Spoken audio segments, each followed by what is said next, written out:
Haleluya. Kita akan melanjutkan seri pemahaman firman tentang masa raya Tuhan. Ada beberapa waktu lamanya kita terhenti karena saya ada berbagai kesibukan sehingga tidak langsung dalam melanjutkan dari bagian ke-9 ke bagian ke-10. Kita berhenti pada pembahasan masa raya Tuhan tentang Shavuot, hari raya 7 minggu, atau kemudian lebih kita kenal sebagai hari raya Pentakosta. Pada pemahaman firman bagian ke-9 itu kita terhenti, dan sekarang kita akan melanjutkan pada bagian ke-10, tetap masih masa raya Pentakosta ya, tetapi ini akan berbicara tentang hari raya 7 minggu dalam pergerakan selanjutnya setelah peristiwa yang terjadi di Sinai itu, dalam pergerakan bangsa Israel dari kerajaan ke kerajaan, maka ada sebuah proses dari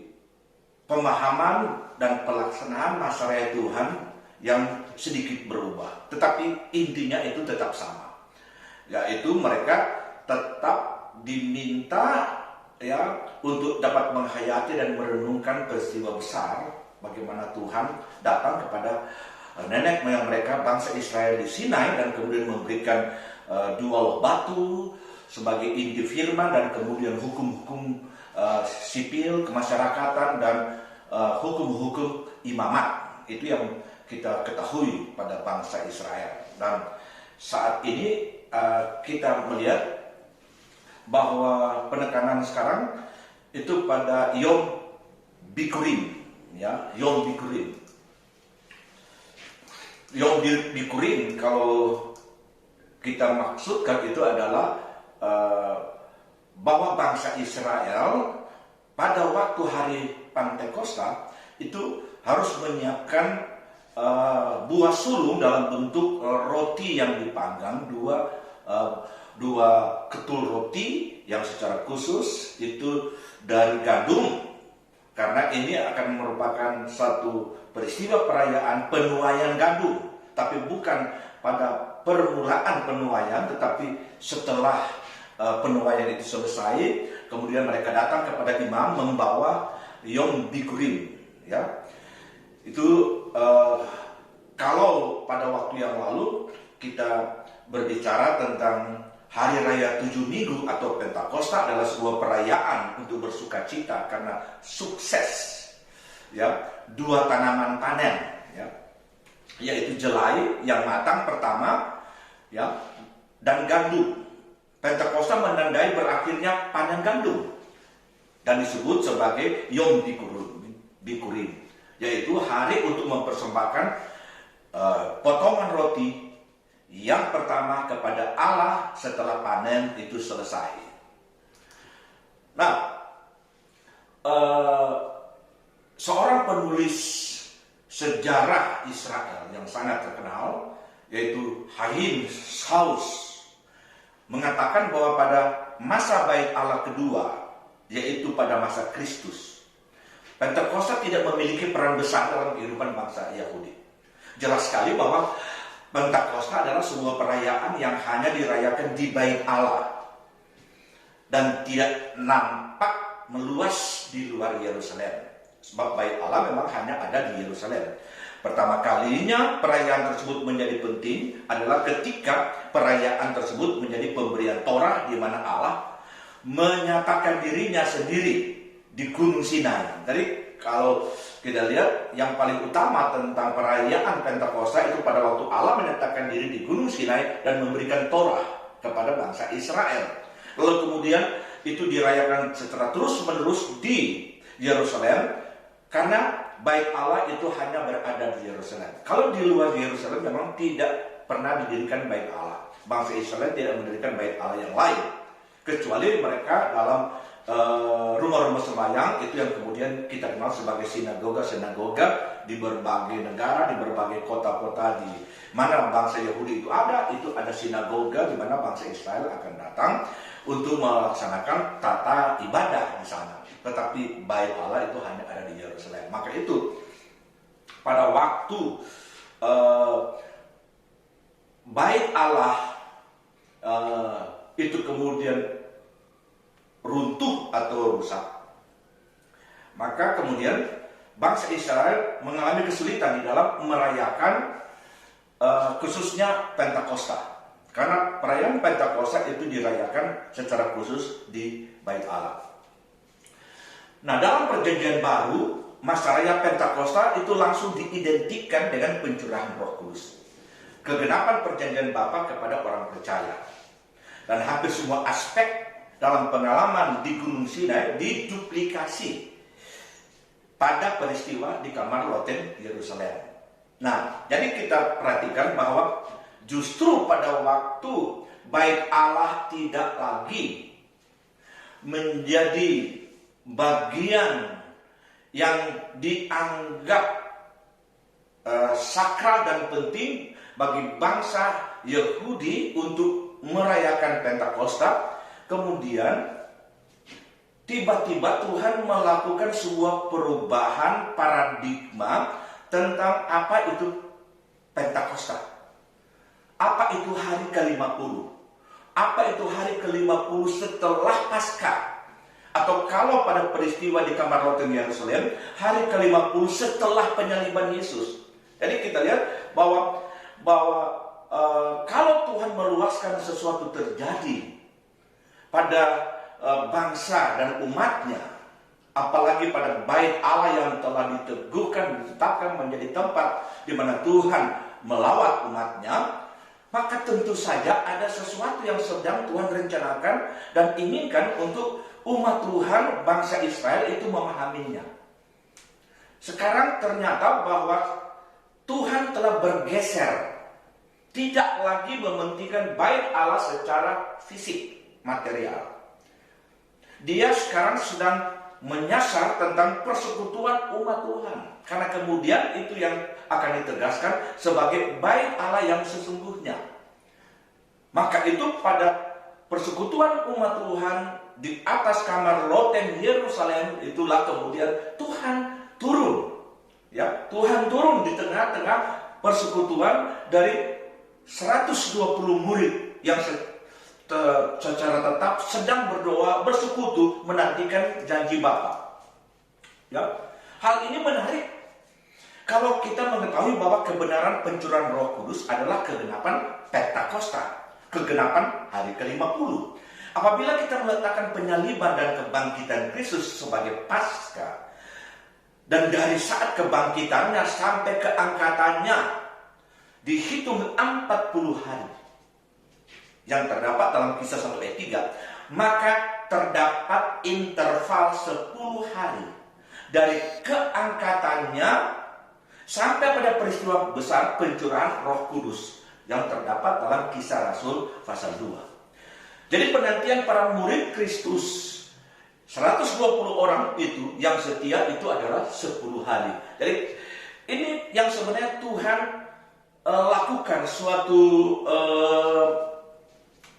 pengalihan fokus tentang hari Pentakosta, bahwa sejak saat ini bahwa hari Pentakosta atau hari ke-50, hari raya 7 minggu, tidak lagi berfokus kepada Bukit Sinai dan atau juga kepada bait Allah yang terdapat di Yerusalem, tapi sekarang kepada satu persekutuan umat. Persekutuan umat yang pada waktu itu ada 120 yang selama 10 hari terus berdoa menantikan janji Bapa. Dan mereka lah yang kemudian memproklamasikan hari Pentakosta yang baru, yaitu hari di mana Tuhan turun di tengah-tengah umatnya dan Tuhan mencurahkan urapan kuasanya dan keajaibannya di tengah-tengah sebuah persekutuan umat yang baru.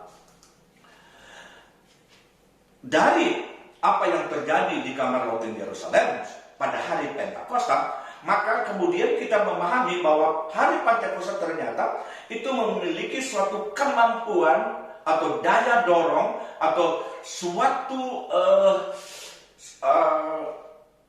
kelimpahan kuasa Tuhan kepada umatnya untuk mendorong gereja untuk maju kepada satu pertumbuhan yang lebih baik, sampai kemudian memberikan kemampuan kepada gereja untuk melaksanakan tugas dan pelayanan sesuai dengan amanat agung Tuhan Yesus Kristus.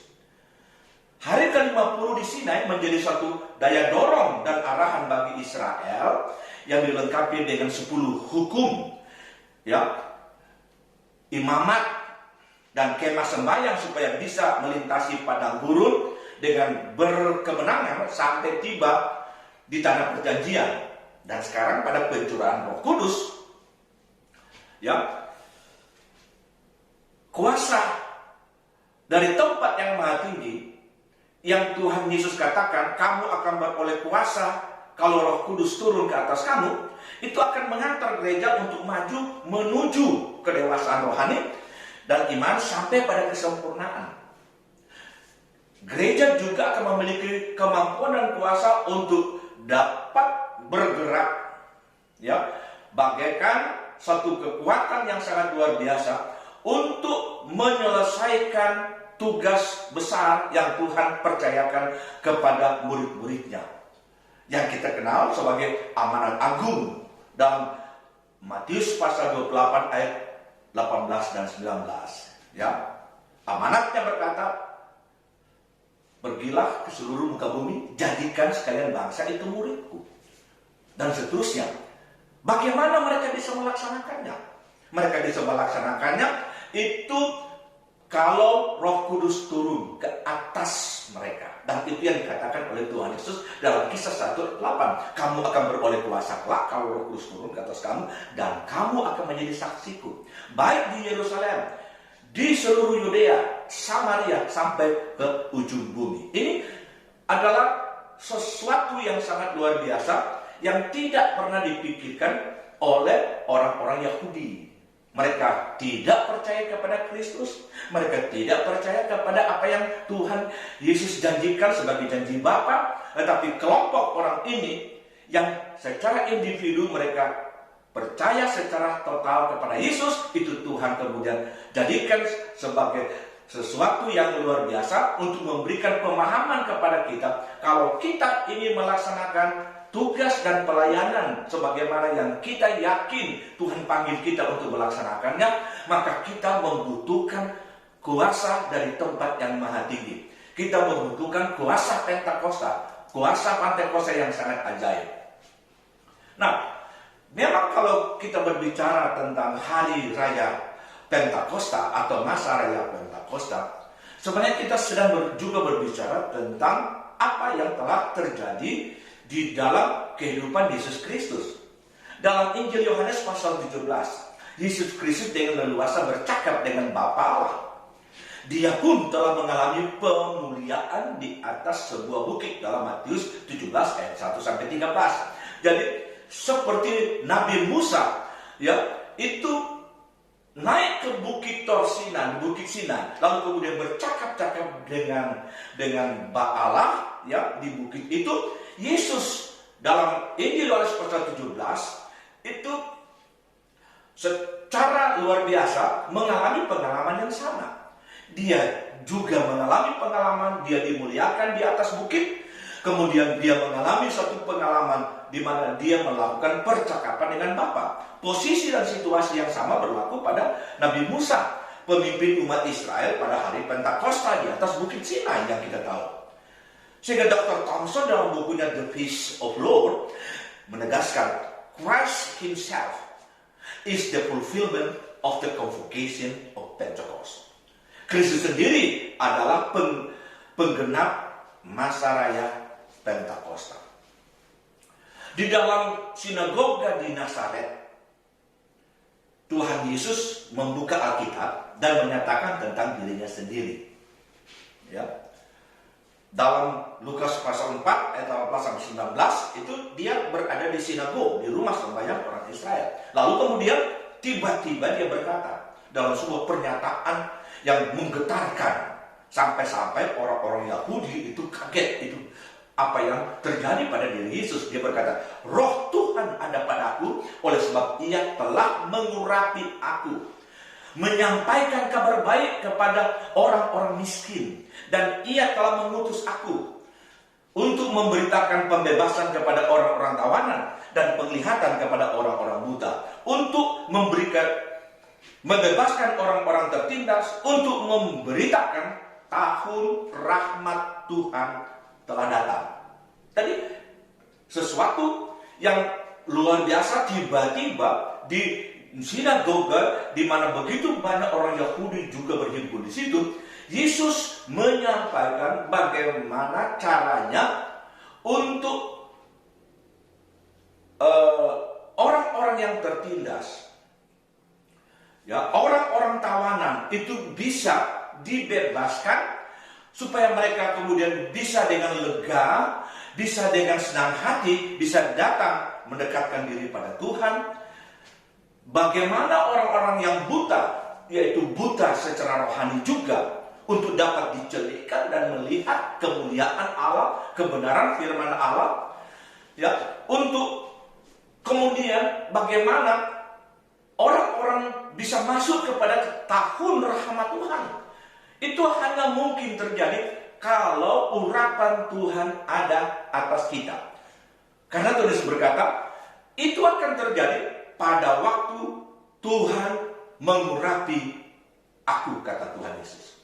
Artinya sama dengan kita yang melaksanakan tugas pelayanan, bahwa urapan kuasa Pentakosta, kuasa Roh Kudus, itu adalah suatu kemampuan untuk kita dapat memenangkan jiwa-jiwa, mengangkat orang-orang yang sedang terpuruk, melepaskan orang-orang yang sedang tertawan oleh dosa dan kejahatan, membebaskan mereka dan membawa mereka kepada Kristus, untuk kemudian bisa mengalami pengalaman-pengalaman tahun rahmat Tuhan yang luar biasa itu. Dalam perjanjian baru, khusus dalam Kisah 2 ayat 1 sampai 4, Tuhan Roh Kudus tidak turun lagi di Bukit Torsina, tetapi di tengah-tengah persekutuan umat Tuhan, yang kemudian ditetapkan menjadi gereja Tuhan, yang oleh penulis Ibrani dinyatakan sebagai Bukit Sion. Jadi untuk menyatakan bahwa Bukit Torsina, Bukit Sinai itu tidak lagi menjadi sesuatu yang sangat penting dalam rencana Allah yang terakhir, maka penulis Ibrani mencoba menggambarkan bahwa apa yang terjadi di Bukit Sinai itu sudah selesai.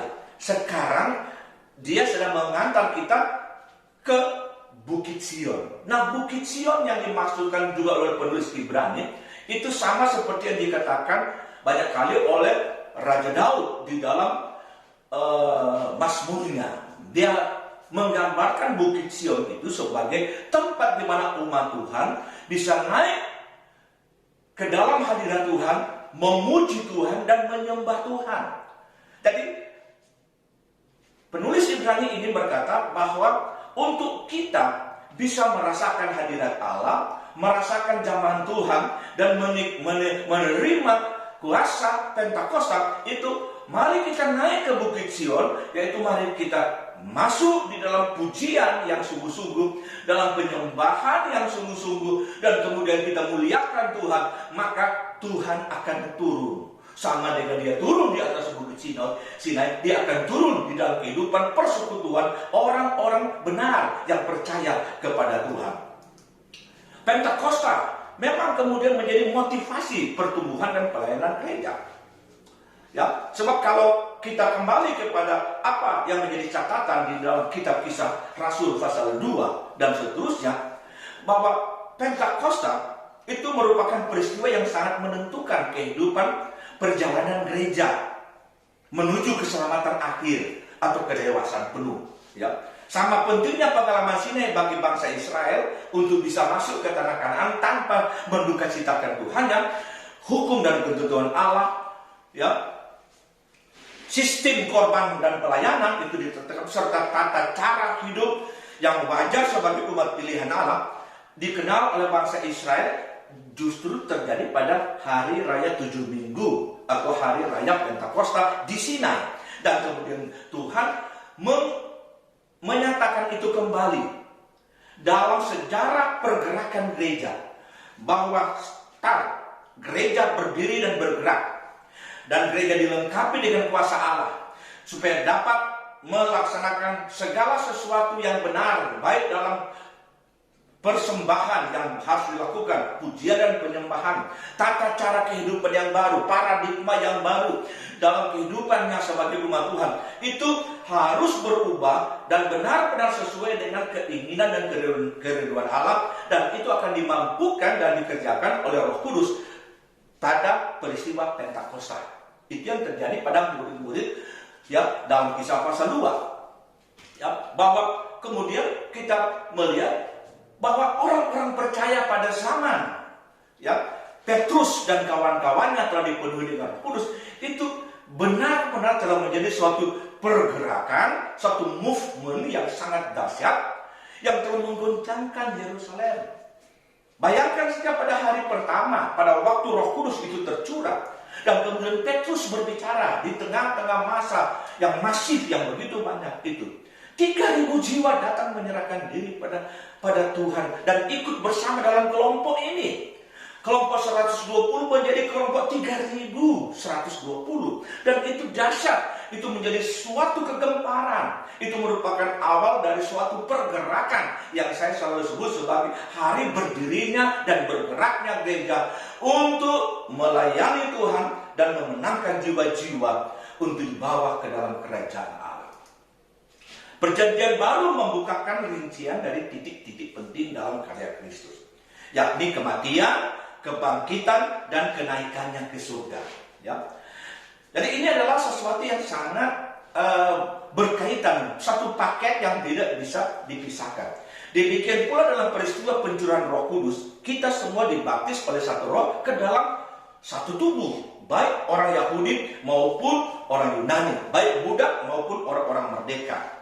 Kata-kata ini sama dengan kata-kata yang digunakan dalam peristiwa Pentakosta. Itu seperti yang tercatat dalam kitab Injil Lukas pasal 3 ayat 16, Kisah Rasul pasal 15, pasal 1 ayat 5, pasal 11 ayat 16, dan ada banyak ayat yang lain lagi. Jadi kita lihat bahwa keselamatan yang kita terima dari Tuhan itu hanya bisa dilengkapi untuk membuat kita termotivasi dan bisa bergerak kalau kuasa Pentakosta tercurah atas diri kita. Ya, kalau kita sudah diselamatkan oleh kematian dan kebangkitan Kristus, kita telah diberikan jaminan untuk kita bisa menang, untuk masuk dalam kerajaan surga, sebagaimana Yesus telah bangkit dan kemudian naik ke surga. Itu jaminan yang luar biasa untuk kita. Tapi bagaimana supaya kita betul-betul begitu yakin bahwa kita akan mencapai hal-hal yang luar biasa dalam keselamatan kita? Bukalah hati, luaskanlah Roh Kudus bekerja, biar kita dibaptis oleh Roh Kudus, kita dibaptis dengan Roh Kudus, supaya kita bisa mengalami kuasa yang hebat dan luar biasa untuk menggerakkan kita untuk melaksanakan tugas besar yang Tuhan percayakan kepada kita. Jadi kita lihat bahwa akhirnya Tuhan mengharapkan gereja Tuhan itu tidak lagi terbagi-bagi dan terpisah-pisah seperti yang ternyata berkembang di dalam masyarakat gereja sampai pada hari-hari ini. Ada begitu banyak alasan sehingga gereja kemudian terbagi-bagi dalam kelompok-kelompok atas nama denominasi, atas nama organisasi-organisasi tertentu. Tuhan sebenarnya ingin supaya Roh Kudus itu akan menyatukan seluruh denominasi dan seluruh organisasi gereja yang ada. Tidak apa-apa saudara berada pada merek-merek organisasi tertentu, tapi biarlah Roh Kudus itu yang kemudian akan membaptis kita dan kemudian menempatkan kita ke dalam satu kesatuan dalam tubuh Kristus. Tuhan Yesus membaptis kita dengan Roh Kudus supaya kita menerima kuasa dan Roh Kudus akan menyatukan kita untuk bergerak bersama sebagai tubuh Kristus yang makin lama, makin dewasa, makin baik sampai mencapai kesempurnaan. Murid-murid, ya, Pentakosta dan para murid, kita harus tahu tentang apa yang terjadi. Murid-murid yang berkumpul bersama setelah Yesus bangkit adalah orang-orang yang sungguh-sungguh percaya. Mereka sudah dibersihkan dan dipersekutukan dengan Kristus. Itu seperti yang terdapat dalam Yohanes 15 ayat 1-11. Bahwa ranting dan cabang itu harus melekat pada pokoknya. Kalau dia tidak melekat pada pokok, dia tidak menjadi sesuatu yang berarti. Jadi dia harus melekat pada pokok seperti ranting anggur supaya dia bisa berbuah, dia harus melekat. Itu yang sebenarnya Tuhan inginkan supaya terjadi. Dan Roh Kudus itu akan mengantar kita untuk mengalami pengalaman itu. Dengan demikian, ini adalah buah pekerjaan Roh Kudus dalam hidup mereka. Tetapi jelas bahwa mereka atau murid-murid pada waktu belum menerima baptisan Roh yang dijanjikan. Ya, maka itu Tuhan Yesus berkata, tunggu kamu di Yerusalem. Karena Roh Kuduslah yang mampu untuk menyatukan semuanya. Supaya mereka melekat kepada Kristus sebagai pokok anggur. Dan kemudian mereka bisa berbuah, memenangkan jiwa. Dan memang betul, kalau kita melihat pengalaman yang terjadi pada murid-murid yang hari pertama saja setelah mereka dibaptis dengan Roh Kudus. Pada hari pertama itu, mereka bisa menghasilkan buah yang sangat luar biasa. Ingat, 3.000 jiwa bertobat. Itu adalah buah yang sangat luar biasa, yang sangat besar, yang sangat banyak. Dan kemudian secara tetap terus-menerus, ya, Petrus dan kawan-kawan. Kemudian ada Rasul Paulus, itu menjelajahi setiap kota, setiap desa, setiap benua yang bisa dijangkau waktu itu. Dan banyak jiwa telah menerima Yesus Kristus sebagai Tuhan dan Juru Selamat. Gereja bertumbuh dan berkembang secara dasar. Dan kita ingin itu bisa kembali terjadi pada pelayanan kita.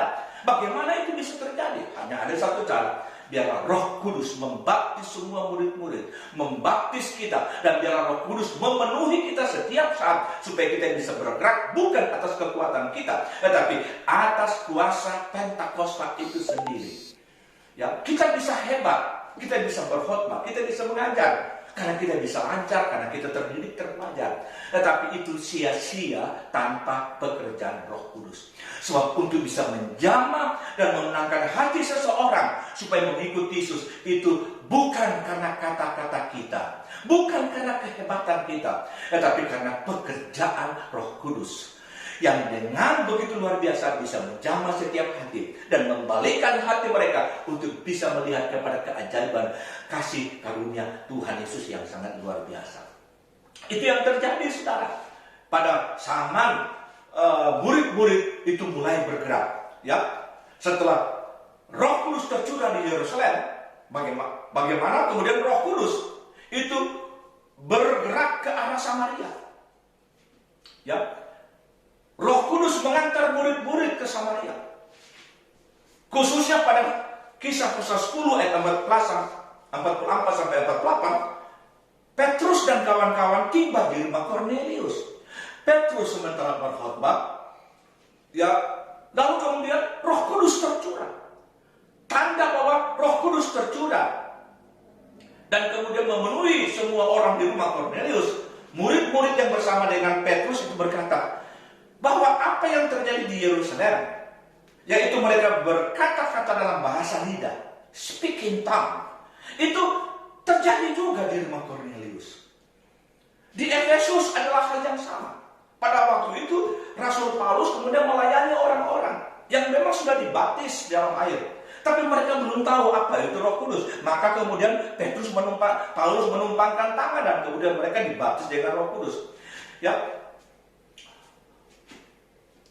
Yang paling mencolok itu seperti yang saya katakan di rumah Kornelius. Istilah-istilah digunakan tentang bagaimana mereka dibaptis dengan Roh Kudus, ya, itu juga telah hampir sama dengan yang digunakan oleh mereka dibaptis dengan Roh Kudus pada hari Pentakosta di Yerusalem, yaitu peristiwa pencurahan. Mereka mengalami pencurahan roh yang khusus. Mereka dibaptis dengan Roh Kudus. Mereka mengalami karunia Roh Kudus. Mereka mengalami fenomena berkata-kata dalam bahasa roh. Lebih lanjut, Rasul Petrus melihat kesamaan antara kedua peristiwa. Roh Kudus, maka itu Rasul Petrus berkata kepada orang-orang, ya, baik di Kaisaria maupun di Yerusalem, Roh Kudus telah datang kepada mereka seperti kepada kita dahulu. Maksudnya seperti yang kita alami di kamar hotel Yerusalem itu terjadi di rumah Kornelius.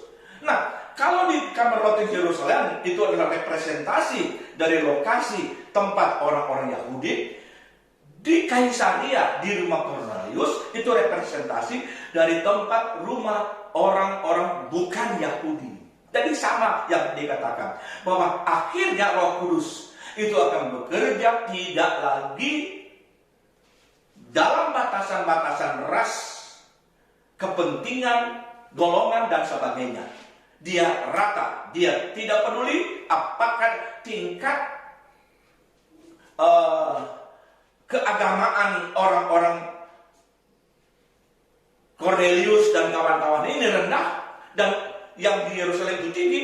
Roh Kudus tidak melihat pada tingkatan itu. Dia melihat kepada hati. Hati dari Petrus dan teman-temannya di Yerusalem yang sama juga hati daripada Kornelius. Juga dia melihat hati dari kita yang ada di sini, yang sedang mendengarkan apa yang sedang saya sampaikan. Roh Kudus akan bekerja untuk mengantar kita untuk mengalami pengalaman yang luar biasa. Injil tersebar dari Yerusalem sejak hari Pentakosta. Ya, Injil sampai ke Kaisaria seperti saya katakan. Dan Kaisaria itu mewakili atau representasi dari dunia non-Yahudi. Banyaknya banyaknya ayat yang membahas hal ini dalam Kisah Para Rasul, ya, itu kurang lebih 66 ayat tentang peristiwa pergerakan gereja dengan hasil pekerjaan Roh Kudus. Itu menunjukkan pentingnya peristiwa ini bagi Lukas, maka itu dia mencatat tentang sejarah peristiwa Roh Kudus tercurah dan kemudian memenuhi murid-murid dan semua orang pada waktu itu. Dia juga kemudian melihat tentang apa yang dihasilkan oleh Roh Kudus lewat orang-orang percaya yang melayani. Ada pertobatan yang mendadak secara masif dan sebagainya. Jadi kita lihat bahwa ini menjadi sebuah paradigma yang baru yang berlaku pada setiap zaman. Ya, peristiwa ini merupakan peristiwa spesifik yang terjadi pada zaman gereja mula-mula, tetapi Tuhan sedang bekerja juga pada zaman akhir ini. Sekitar 100 tahun yang silam, ya, kita tahu tentang terjadi sesuatu yang luar biasa setelah gereja mengalami pengalaman yang tidak lagi, ya, semangat dan memiliki energi yang sangat kuat, ya, setelah murid-murid, setelah gereja mula-mula, kemudian gereja mulai mengalami kemerosotan. Tiba-tiba pada tahun 1900-an itu Roh Kudus bekerja, ya, Roh Kudus tercurah di Topeka, Kansas, tercurah di Azusa Street, tercurah di Inggris Raya, tercurah di berbagai bagian Eropa. Tiba-tiba terjadi satu pergerakan yang besar. Dan itu kemudian disebut sebagai fenomena pergerakan Pentakostal. Ya, fenomena yang berulang kembali. Sehingga paradigma orang yang tadinya menganggap gereja itu hanya merupakan sebuah organisasi dan denominasi besar. Gereja Roma Katolik, lalu kemudian ada gereja Protestan Presbyterian. Itu kemudian akhirnya berubah, bahwa gereja itu tidak lagi mementingkan, ya, organisasi yang kuat, yang hebat, tetapi gereja itu harus penuh dengan Roh Kudus. Ya, entah dia gereja A, B, dan C, tapi kalau gereja itu penuh dengan Roh Kudus, maka Tuhan akan bergerak dan berlaku hal yang luar biasa dalam kehidupan masyarakat gereja di sana. Dan itu yang sedang terjadi pada gereja Tuhan pada akhir-akhir ini. Ya, seperti kita tahu, ungkapan Petrus dalam Kisah 2:33 menunjuk kepada penggenapan dari janji Mesias dalam Mazmur 2 ayat 6-8. Ya, itu janji Mesias dalam Mazmur 2 ayat 6-8. Aku telah melantik rajaku di Sion, gunungku yang kudus. Mintalah kepadaku dan aku akan memberikan bangsa-bangsa sebagai bagianmu, seluruh bumi sebagai milikmu. Kristus telah naik ke surga dan memohon agar Roh Kudus turun sebagai penerapan janji yang sudah diberikan. Haleluya. Ini adalah saatnya. Mari kita bersama-sama andalkan kuasa Roh Kudus. Mintalah Roh Kudus membaptis umatnya, memenuhi kita sekalian. Karena hanya dengan Roh Kuduslah, maka janji dalam Mazmur 26-8 itu akan kita alami, sebab Yesus Kristus sebagai Raja di atas segala raja itu telah berada di Sion, dan Dia sedang melepaskan janjinya untuk memberikan kepada kita bangsa-bangsa.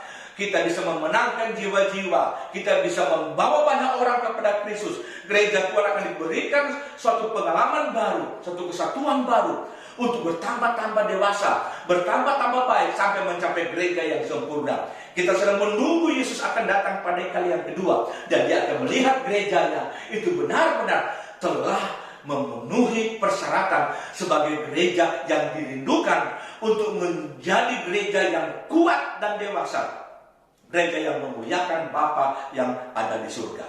Kita bersyukur bahwa kita bisa melihat keajaiban-keajaiban dari pengalaman Pentakosta secara nyata pada hari-hari ini. Kita berdoa. Terima kasih Tuhan, karena Engkau baik dan Engkau luar biasa. Ya Roh Kudus, bekerjalah di dalam gerejamu, bekerjalah di dalam kami Tuhan. Kalau ada di antara kami yang belum dibaptis dengan Roh Kudus, kiranya Yesus Kristus izinkan kami boleh mengalaminya.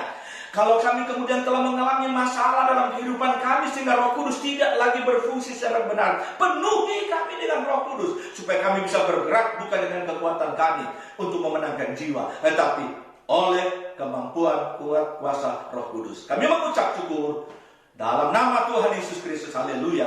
Amin.